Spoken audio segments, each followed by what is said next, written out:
je vous donnerai du repos. Matthieu, chapitre 11, versets 25 à 30. Dans l'évangile de Matthieu, chapitre 11, verset 28, nous retrouvons la promesse suivante. Cette phrase provient de la bouche même de notre Seigneur Jésus. Matthieu, chapitre 11, verset 28. Venez à moi, vous tous qui êtes fatigués et chargés, et je vous donnerai du repos. Voilà un verset que plusieurs d'entre vous connaissez sûrement par cœur. Tout chrétien, quel que soit son âge en Christ, l'aura déjà entendu une fois tôt dans sa vie spirituelle. Les prédicateurs aiment parler de ce verset. Les enseignants de la Bible aiment citer ce verset. Et nous aimons les écouter, parce que ces paroles de Jésus apportent tellement de réconfort. Le monde dans lequel nous vivons, loin de nous donner du repos, a tendance à nous entraîner dans un tourbillon d'activités et de circonstances. Nous éprouvons tous le désir de trouver une oasis de repos.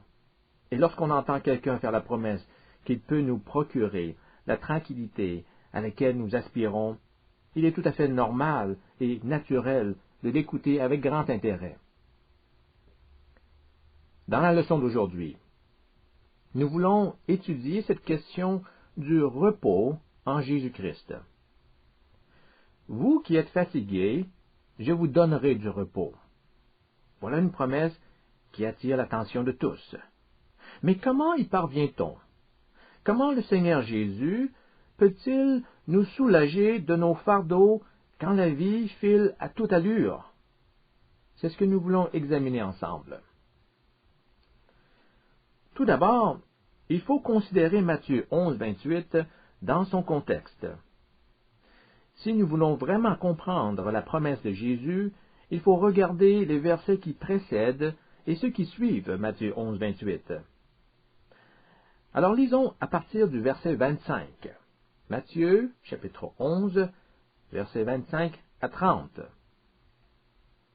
En ce temps-là, Jésus prit la parole et dit, « Je te loue, Père, Seigneur du ciel et de la terre, de ce que tu as caché ces choses aux sages et aux intelligents, et de ce que tu les as révélées aux enfants. Oui, Père, je te loue, de ce que tel a été ton bienveillant dessein. Tout m'a été remis par mon Père, et personne ne connaît le Fils, si ce n'est le Père. Personne non plus ne connaît le Père, si ce n'est le Fils, et celui à qui le Fils veut le révéler. Venez à moi, vous tous qui êtes fatigués et chargés, et je vous donnerai du repos. Prenez mon joug sur vous, et recevez mes instructions, car je suis doux et humble de cœur, et vous trouverez du repos pour vos âmes. Car mon joug est aisé, et mon fardeau léger. » Ce passage commence avec une éblouissante révélation de la gloire du Christ. Le Seigneur Jésus déclare ici que Dieu le Père lui a tout remis entre les mains. Voilà une affirmation qu'on n'entend pas à tous les jours. Toutes choses, c'est-à-dire tout l'univers, ont été livrées à Jésus par son Père. Tout ce que contient l'univers relève de son autorité. Dieu a désigné Jésus, son propre Fils, pour être l'autorité suprême de tout l'univers. Tout dépend de lui. Mais réfléchissez au contexte de ces paroles. Tout m'a été remis par mon Père. Mettez-vous à la place des personnes qui écoutaient Jésus. Que voyaient ces gens? Un homme tout à fait ordinaire. Il porte les mêmes chaussures que vous et moi. De temps à autre, il doit se peigner les cheveux comme vous et moi. Il mange de la nourriture à tous les jours comme vous et moi. C'était un homme ordinaire, comme vous et moi. Et pourtant, cet homme ordinaire a l'audace de prétendre que tout ce qui se trouve dans l'univers relève de son autorité. C'est à vous faire dresser les cheveux sur la tête. Et ce n'est pas tout. Il affirme, que lui seul, Jésus, connaît Dieu, et que seul Dieu connaît Jésus. Personne ne connaît le Fils si ce n'est le Père. Personne non plus ne connaît le Père si ce n'est le Fils et celui à qui le Fils veut le révéler. Encore une fois, il faut bien saisir toute la portée de ces paroles. Jésus est en train de dire qu'il y a une égalité entre le Père et le Fils, entre Dieu et lui-même. Seul le Père connaît le Fils, et seul le Fils connaît le Père. Dans cette relation tout à fait unique, Jésus affirme qu'il existe un rapport d'égalité parfaite entre Dieu le Père et lui. Réfléchissez à nouveau sur tout ce que Jésus vient d'affirmer. Jésus entretient une relation d'égalité avec Dieu. Et Dieu le Père a décidé de remettre tout ce qui existe dans l'univers entre les mains de Jésus. Quiconque entend de telles déclarations doit prendre le temps de bien réfléchir avant de s'en faire une opinion. Ou bien, nous avons tous été naïvement séduits par la magnificence des paroles de Jésus, ou bien il existe de très bonnes raisons qui nous poussent à croire à ces paroles. Je me demande parfois ce qui incite un chrétien à acquérir la ferme conviction que Jésus est Dieu, ayant été fait chair et ayant habité parmi les hommes il y a 2000 ans. Quel est le fondement de cette croyance? Sur quelle base repose votre certitude que Jésus est bel et bien le Messie promis et envoyé par Dieu? Le fait de ne pas nier une chose n'est pas nécessairement synonyme de croire à cette chose. Il faut savoir en distinguer les nuances. Certains individus disent qu'ils ne réfutent pas l'existence de Dieu, mais cela ne fait pas automatiquement d'eux des gens qui ont la foi en Dieu. La foi authentique, selon la définition de la Bible, ne se base pas sur la certitude que Dieu existe. Beaucoup de personnes croient que Dieu existe, mais elles ne sont pas nécessairement des disciples de Christ. D'un autre côté, croire en Dieu parce que vos parents ont la foi en Dieu, ou que votre meilleur ami manifeste un attachement à Christ, ne sont pas non plus de bonnes raisons pour servir de base à votre propre foi en Dieu. La foi ne peut pas être empruntée d'une autre personne. Elle doit obligatoirement provenir d'une profonde conviction personnelle. Permettez-moi de faire le commentaire suivant. Et je me vois ici dans l'obligation d'utiliser un ton quelque peu tranchant. Il est impossible pour l'homme naturel de croire aux paroles de Jésus.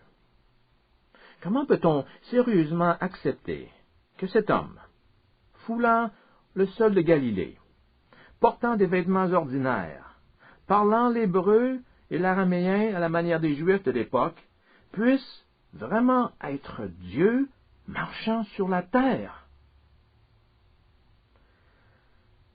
Il n'y a qu'une seule façon pour que cette vérité devienne une brûlante réalité dans votre cœur. C'est Dieu qui vous l'a révélé. Il n'y a pas d'autre chemin pour y parvenir.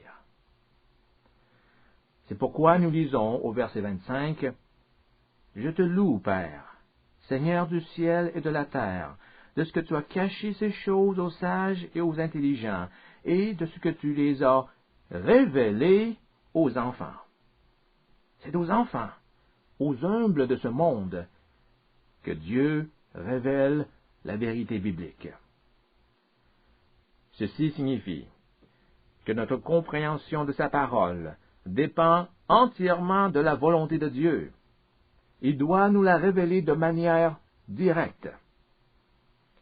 La logique et la raison ne suffisent pas pour convaincre un incrédule. Le sceptique trouvera toujours un argument pour contrecarrer vos affirmations. Cela ne veut pas dire que le raisonnement n'a pas sa place dans notre compréhension des Saintes Écritures. Mais ne comptez pas sur la raison seule pour connaître Dieu. Vous n'y parviendrez jamais. Il faut faire preuve d'humilité et savoir à demander à Dieu qu'il se révèle à vous. Vous sentirez alors sa chaleureuse présence et vous ne voudrez plus la quitter. Le Seigneur Jésus insiste beaucoup sur cet aspect de la vie spirituelle, au point qu'il va le répéter au verset 27. Il dit, « Personne ne connaît le Fils si ce n'est le Père, personne non plus ne connaît le Père si ce n'est le Fils, et celui à qui le Fils veut le révéler. » Remarquez à nouveau ce mot « révéler ». On ne peut connaître Dieu que par une révélation provenant de Dieu lui-même. Et cette révélation se produit dans le cœur d'une personne qui a la foi. Vous ne pouvez pas avoir la foi pour quelqu'un d'autre. Le chrétien doit avoir un lien direct avec Dieu. Dieu se révèle dans le contexte d'une relation privée et personnelle avec celui ou celle qui démontre une foi sincère. Puis, ayant dit cela, Jésus fait cette promesse au verset 28. « Venez à moi, vous tous qui êtes fatigués et chargés, et je vous donnerai du repos. » Voilà donc ce verset que j'ai cité au début de notre leçon. Avant d'en étudier immédiatement le sens, il faut souligner l'observation suivante. Ce verset 28, si on veut vraiment le comprendre dans sa totalité, il faut le lire en relation avec le verset qui le suit, c'est-à-dire le verset 29. Car voyez-vous, il ne s'agit pas d'une promesse gratuite et qui tombe dans les mains de n'importe qui. Une condition ou une exigence se rattache à cette promesse. Lisez à nouveau ce que Jésus dit. « Venez à moi, et je vous donnerai du repos. » Mais ce n'est pas tout ce que Jésus dit. Regardez le verset 29. Le verset 29 se termine avec la même idée que le verset 28. « Vous trouverez du repos pour vos âmes. » En d'autres mots, le verset 29 explique le verset 28. Et si vous regardez de près le verset 29, vous devrez vous rendre à l'évidence qu'il exige une réponse responsable à l'égard de la personne qui désire profiter de la promesse exprimée par Jésus. Lorsqu'on étudie la Bible, il faut prendre soin de tenir compte de tous les faits. Nous voulons connaître le dessein de Dieu dans son entier. Nous voulons connaître toute la vérité, et non pas seulement une partie de cette vérité, même au risque de ressentir un certain inconfort par moment. Il ne faut pas étudier la Bible en retenant seulement ce qui nous plaît. Et dans le contexte de notre passage, j'aimerais souligner le fait qu'on ne peut pas trouver du repos en Christ pour nos âmes sans satisfaire aux exigences que Jésus nous impose. Quelles sont donc ces conditions? Nous retrouvons dans ce passage 3 exigences. Elles pourraient se résumer par les mots suivants. Venir, prendre et apprendre. Venez à moi, prenez mon joug et apprenez de moi. Chacun de ces mots nous conduit vers la personne de Jésus. Si vous voulez trouver du repos pour vos âmes, si vous voulez faire l'expérience d'une harmonieuse relation avec Dieu, il faut obéir à Jésus. Venir, prendre et apprendre. Ce sont les 3 actions qu'il nous demande d'accomplir. Maintenant, regardons attentivement ces 3 mots. Pouvez-vous observer un thème commun? Chacun de ces mots se rapporte au concept d'être un disciple du Christ. C'est à ces disciples que Jésus promet du repos. La vie chrétienne ne se définit pas par une présence assidue à l'Église tous les dimanches, Prier Dieu à tous les jours ne fait pas automatiquement de vous un disciple de Jésus. Adhérer aux doctrines de votre Église ne constitue pas nécessairement une preuve de la sincérité de votre foi. Tout cela est bon, mais il faut savoir mettre l'accent sur les bonnes choses. Le Seigneur Jésus désire d'abord et avant tout que nous devenions ses disciples. Les actes de piété n'ont aucune valeur pour Jésus si ils ne proviennent pas d'un disciple désireux de se soumettre à son enseignement. Il nous informe ici que seul l'authentique disciple du Christ peut faire l'expérience de ce repos spirituel dans toute sa plénitude. Donc, venir, prendre et apprendre. Considérons le premier verbe, venir. Venez à moi. Entendez-vous l'appel de Jésus? Le Seigneur appelle l'humanité à chercher son salut dans la personne du Christ. Nous avons tous été appelés. Jésus invite tous et chacun d'entre nous à le suivre en tant que disciples, et il attend ardemment que nous répondions à son appel. Cet appel s'adresse à tous, mais tout particulièrement à une catégorie de personnes. Venez à moi, vous tous qui êtes fatigués et chargés. Il s'agit de ceux et celles qui sont fatigués, accablés par le fardeau du péché et qui veulent trouver du repos. Déjà, en Genèse chapitre 3, verset 17, la Bible parle de ce labeur, de cette peine que l'homme aura à subir. C'est ainsi que Dieu dit à Adam, après son péché, « Parce que tu as écouté la voix de ta femme, et tu as mangé de l'arbre dont je t'avais défendu de manger, le sol sera maudit à cause de toi. C'est avec peine que tu en tireras ta nourriture tous les jours de ta vie. C'est à la sueur de ton front, de ton visage, que tu mangeras du pain. » Dieu a prononcé son jugement contre Adam, en déclarant que celui-ci devra désormais travailler fort pour trouver sa nourriture. Il devra se résigner à vivre avec de la sueur sous son front. La parole de Dieu nous informe ici que la vie pour tout être humain sera parsemée de peine et d'affliction à cause de ses péchés. Mais loué soit Dieu qui, dans sa grâce, nous offre une lueur d'espoir. Un sauveur, né d'une femme, viendra soulager nos peines. Il pourra donner du repos à un monde troublé par le péché. Aujourd'hui, cette promesse du livre de la Genèse est en train de s'accomplir. Jésus veut se faire savoir à tous ceux qui sont insatisfaits de la vie, ceux qui reconnaissent le péché comme étant la cause de leur fatigue, ceux qui veulent donner du repos à leur âme, qu'il y a une solution. Venez à moi, et je vous donnerai du repos. La nature de ce repos n'est pas strictement d'ordre psychologique ou émotionnel. Il s'agit d'un repos spirituel. C'est une question de salut pour nos âmes.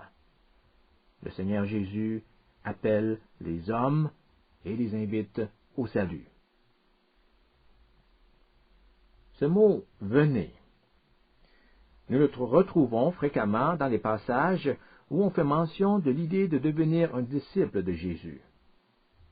Ainsi, en Marc 1, verset 17, Jésus dit à deux pécheurs, Simon et son frère André, « Venez après moi, et je vous ferai devenir pécheurs d'hommes. » Puis, de la même manière, en Marc chapitre 10, verset 21, Jésus invite une autre personne à devenir un de ses disciples. À ce jeune et riche notable, il dit, « Vends tout ce que tu as, puis viens et suis-moi. » Mais comme vous le savez, cet homme a refusé de venir à Jésus parce qu'il ne voulait pas perdre tous ses biens matériels. Le deuxième mot, « prendre », se rencontre tout aussi fréquemment dans le même contexte d'une invitation à être un disciple de Jésus. Par exemple, en Luc chapitre 9, verset 23, nous avons la phrase « Si quelqu'un veut venir après moi, qu'il se renonce soi-même et qu'il prenne sa croix chaque jour et me suive. » Quiconque désire devenir un disciple de Jésus devra obligatoirement prendre sa croix à chaque jour. Et prendre sa croix signifie qu'il faut prendre le joug de Jésus tel qu'il nous le demande en Matthieu 11, 29, quand il dit « Prenez mon joug sur vous ». Donc, prendre sa croix et prendre le joug sont des synonymes. J'aimerais expliquer ici la raison qui nous permet d'établir cette relation d'équivalence. Le joug est un instrument de bois utilisé en agriculture pour labourer la terre. En regardant cet instrument, ne serait-ce que pour un instant, vous observez rapidement qu'il a la forme d'une croix. Une pièce de bois est placée au-dessus de la tête des deux bêtes. L'autre pièce est attachée de façon perpendiculaire à la première et va toucher le sol. À l'extrémité de cette deuxième pièce, il y a une espèce de crochet qui sert à ouvrir et à retourner la terre. Maintenant, essayez de projeter la silhouette du joug dans votre pensée. Voyez-vous la croix? Voyez-vous les deux morceaux de bois, l'un perpendiculaire à l'autre? Cette description physique d'un joug nous aide déjà à comprendre le parallèle entre prendre le joug de Jésus et prendre la croix. Du point de vue biblique, ces deux actions correspondent à la même réalité. Le mot joug est employé environ 50 fois dans l'Ancien Testament. Si vous regardez chacun des versets, l'un après l'autre, vous allez remarquer qu'il est rarement utilisé dans son sens littéral. La plupart du temps, le mot joug apparaît dans son sens figuratif.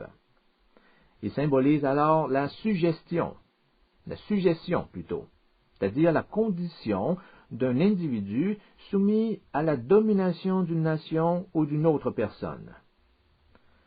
Les prophètes d'Israël ont souvent averti la nation que si elle rejetait le joug de Dieu, ils allaient se retrouver sous le joug d'une autre nation, sous la contrainte et l'oppression d'un autre pays.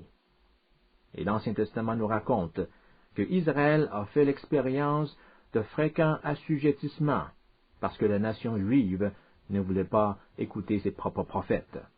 On n'a qu'à penser à toute la cruauté qu'ils ont subie lorsqu'ils étaient sous la domination des Babyloniens et des Assyriens. C'est une partie de leur histoire qui vous peut-être mieux oublier.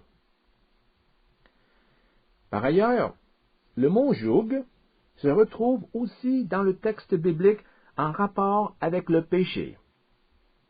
Dans le premier chapitre du livre des Lamentations, Dieu a utilisé le prophète Jérémie pour parler de la destruction de Jérusalem.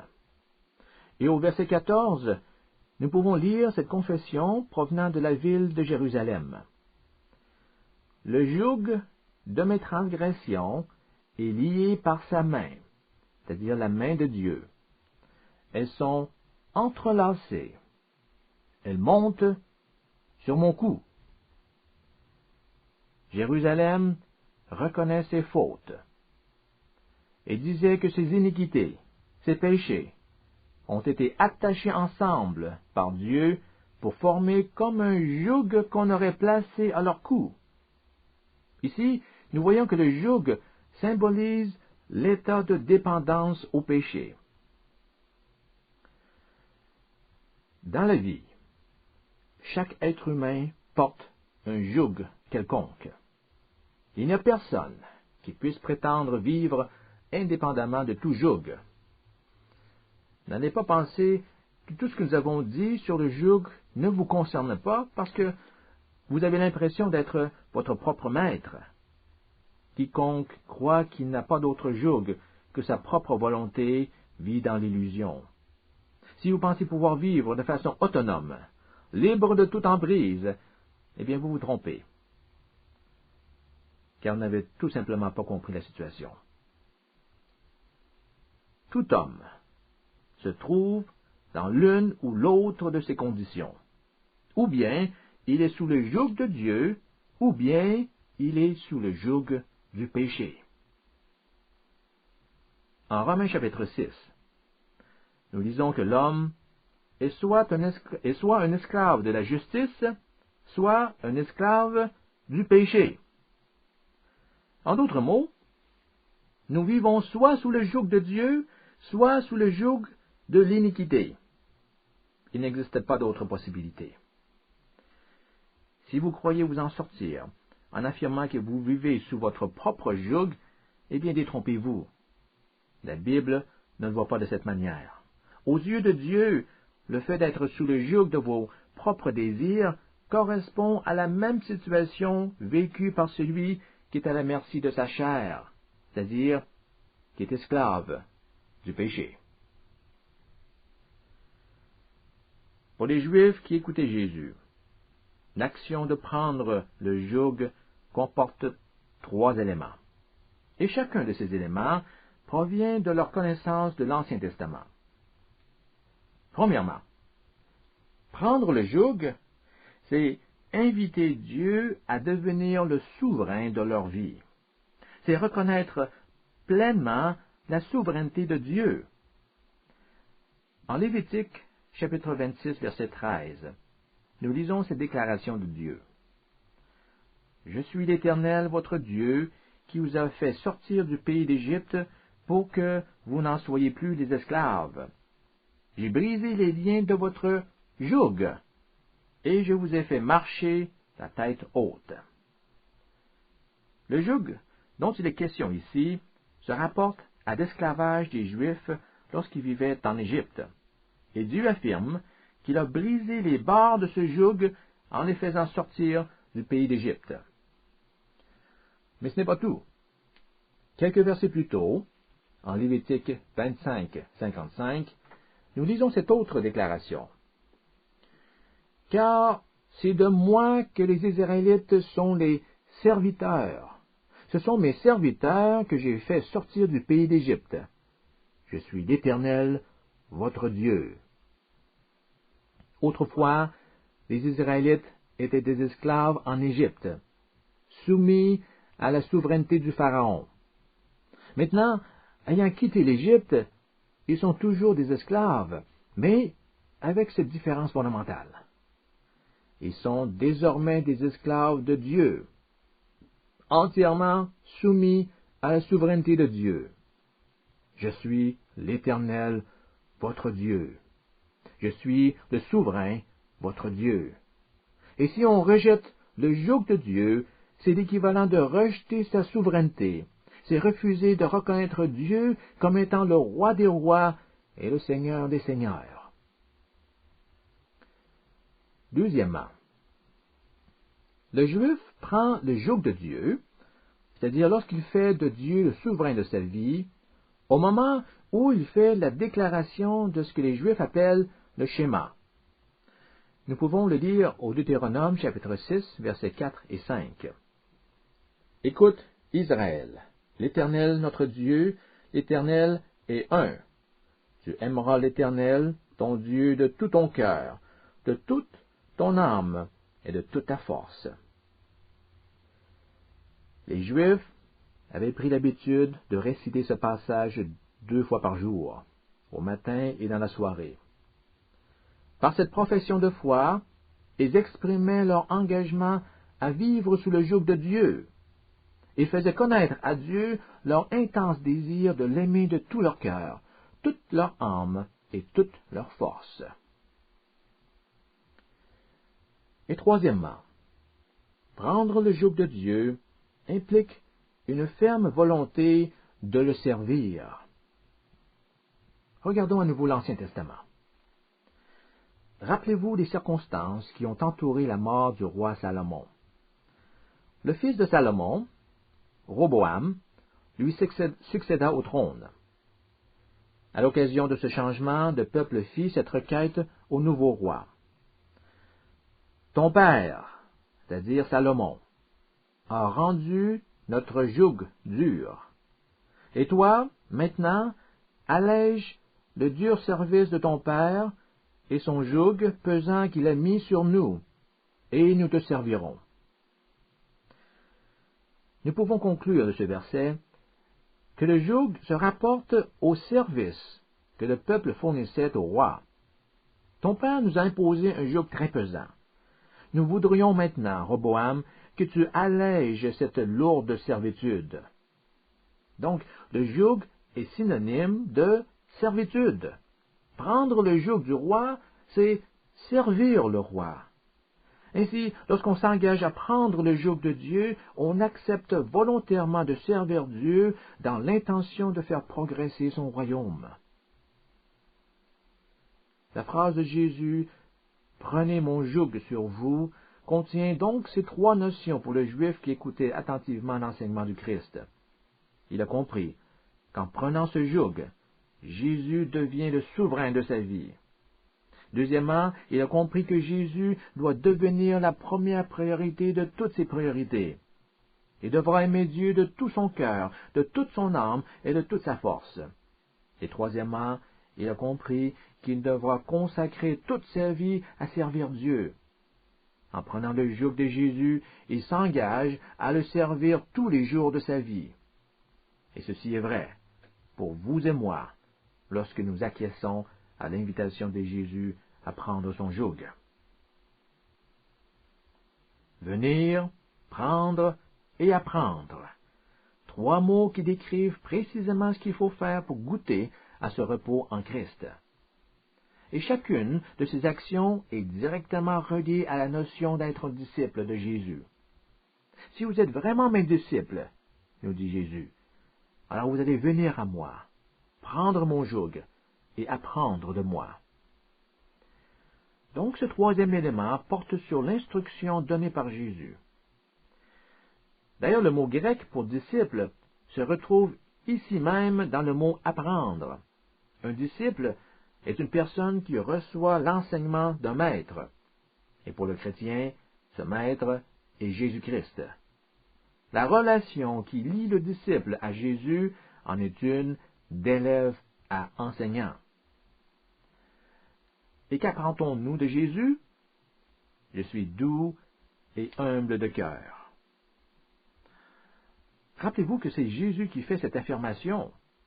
Jésus, le Fils de Dieu, le Seigneur de tout l'univers. Notre Dieu a accepté de vivre parmi nous en toute humilité et de se sacrifier pour nos péchés. On ne peut pas trouver une meilleure preuve de l'humilité de son cœur. Revenons à notre verset initial. Venez à moi, vous tous qui êtes fatigués et chargés, et je vous donnerai du repos.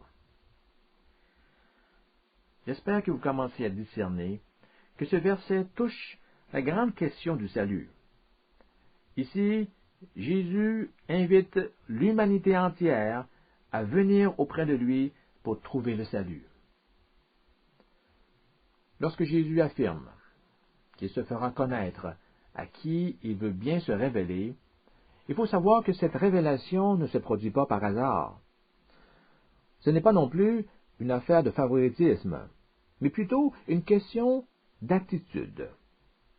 Le Seigneur Jésus va se manifester, comme nous le lisons au verset 25, aux tout petits. Il s'agit de ceux qui font preuve d'humilité, ceux que la Bible appelle les pauvres en esprit. Ces personnes reconnaissent la domination qu'exerce le péché dans leur vie et ressentent le besoin d'être aidées. Quand on se tourne vers Jésus avec une telle ouverture d'esprit, la parole de Dieu nous assure que nous trouverons du repos pour nos âmes. Le disciple trouvera soulagement pour son âme lorsqu'il s'avance vers son Maître Jésus-Christ, lorsqu'il prend son joug sur lui et lorsqu'il reçoit avidement ses instructions.